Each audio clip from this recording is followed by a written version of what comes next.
ரூன் king Thor இறக்க போறாரு. Avengers டூம்ஸ்டே படத்தில் இப்படிப்பட்ட லீக்குகள் வெளிவந்து கொண்டிருக்கின்றன. சமீபத்தில் நான் ஒரு கருதுகோள் உருவாக்கினேன். அதில் தோர் தனது மேம்பட்ட சக்தியுடன் வருவார் என்று சொன்னேன். அதாவது ரூன் கிங் தோர் வடிவத்தில். ஏனெனில் அவர் ஆர்டிஜியின் கடவுள் பேரரசர் டூமை எதிர்கொள்ள வேண்டும்.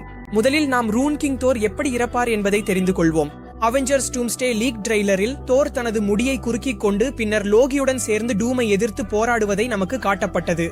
ஆனால் இங்கு ஒரு சூழ்நிலை உருவாகும். அதில் தோர் தனது மகளை அல்லது தம்பியை காப்பாற்றுவதற்காக போரின் போது தன்னை தானே பலியிடுவார். இந்த பலியால் தோருக்கு ரூன் கிங் சக்தி கிடைக்கும். ஆனால் கடவுள் பேரரசர் டூமை தோற்கடிக்க ரூன் கிங் தோரின் சக்திகளும் போதுமானதாக இருக்காது. அதற்கு பிறகு வால்ஹல்லாவில் ஓடினை சந்தித்த பிறகு தோர் தனது முழு ஓடின் போர்ஸையும் திறக்கப் போகிறார். அதே நேரத்தில் ஓடின் மற்றும் அஸ்கார்ட்டின் அனைத்து ரகசியங்களையும் அறியும் அறிவும் அவருக்கு கிடைக்கும். இதன் பிறகு நாம் தோரின் ஒரு புதிய வடிவத்தை பார்க்க போகிறோம். அதில் அவரிடம் அஸ்கார்ட்டியன் அரசரின் முழு சக்திகளும் ரூன் கிங் சக்திகளும் இருக்கும். அவை ஈட்டர்னிட்டி அளவுக்கு செல்லும்.